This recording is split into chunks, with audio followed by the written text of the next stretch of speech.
Très bien, allez, on passe au top 3. Mesdames, vous êtes toujours en tête. Alice Labou, 25,2% avec ses valeurs santé.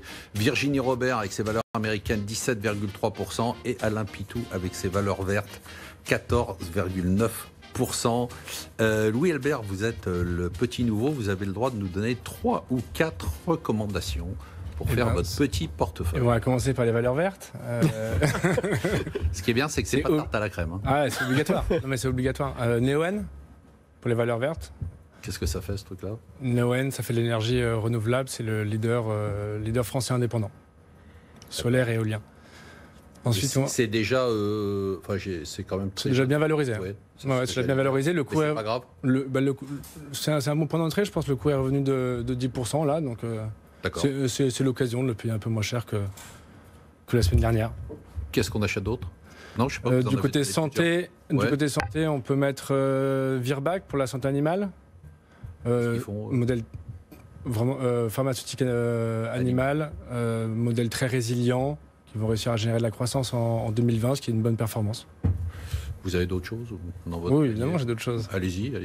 Vous pouvez, là, vous avez le bénéfice du premier entrant. Là, donc, Pour s'exposer un peu à la 5G et à la fibre, on peut investir dans Equinops, équipementier télécom. Ça, c'est une petite valeur française? Petite valeur française, ouais. Ils font à peine 100 millions d'euros de chiffre d'affaires. Très bien. Et ils capitalisent 150. Qu'est-ce qu'ils font? C'est un opérateur? C'est un équipementier, donc ils vendent des petits équipements pour les réseaux 5G, la fibre, la 4G. La 5G, c'est 4 fois plus d'antennes que la 4G. Donc, Et une dernière valeur, si vous voulez. Non, si vous en avez. Non, ça va. J'avais pas. Louis de Montalembert, vous avez pensé à moi dans votre choix de valeur?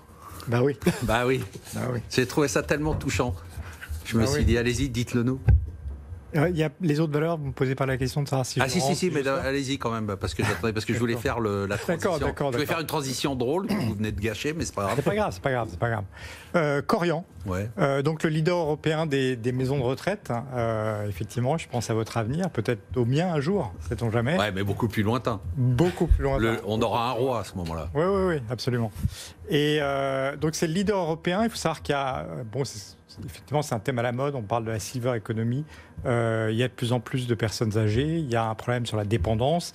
Et on a une carence de maisons de retraite. Et en plus, Korian est très fort en Allemagne, qui est son premier marché. Il se trouve que l'Allemagne a un baby-boom qui date des années 30. Ça vous rappellera peut-être quelque chose. C'était un baby-boom nazi. Donc, ils ont un papy-boom qui est antérieur. Donc, ils ont un problème qui se cumule par rapport à la France. La société vient de faire le rachat d'un groupe de cliniques psychiatriques. Ça peut aussi vous intéresser éventuellement, on verra. Ouais. Ça aurait dû déjà depuis longtemps. Mais...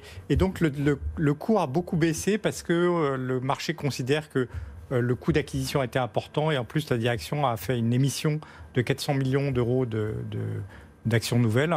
Donc ça a pesé sur le cours, mais néanmoins les fondamentaux de la boîte, qui est très décotée par rapport à son concurrent européen, en fait un dossier de long terme très intéressant à mon sens. Petite question juste sur ce secteur-là. On n'a pas quand même la question du coût du travail, c'est-à-dire qu'on se dit que c'est de plus en plus difficile de trouver des gens pour travailler dans ce secteur-là et qu'il faudra augmenter les salaires.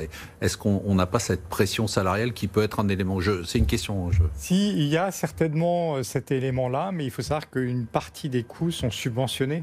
Donc c'est un problème qui se pose à la puissance publique, c'est-à-dire que forcément, il faut savoir que le secteur privé représente que 25% D'accord. Enfin, le secteur donc pour privé, c'est relativement immunisé. Sinon, c'est des associations, sinon c'est étatique. Donc, c'est pas un problème qui se pose principalement pour les sociétés lucratives. Donc, vous aviez mis votre portefeuille à zéro pendant le Covid. Vous nous avez dit le 15, j'ai tout noté, hein. Ouais. Le 15 mai de prendre du EDP énergie renouvelable. Ça a pris 43%, bravo. Qu'est-ce qu'on fait? On le garde. On le garde. Le 10 juillet, très exactement, vous nous aviez dit de prendre du RH Magnésia.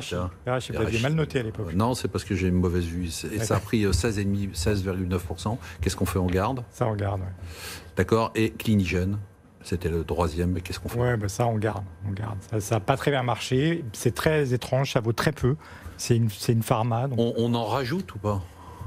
On peut en remettre plus si on en a acheté. Oui, alors aujourd'hui. Vous êtes chaud, quoi. Oui, absolument. Très bien, Louis Albers, comment ça s'est passé? Très bien. Ça va, c'était sympa. Très sympa, merci de m'avoir invité. À part le truc sur le Bitcoin, là, vous m'avez dit que ça ne m'intéresse pas. Bon, il faudra qu'on en parle après, quand on aura fini l'émission.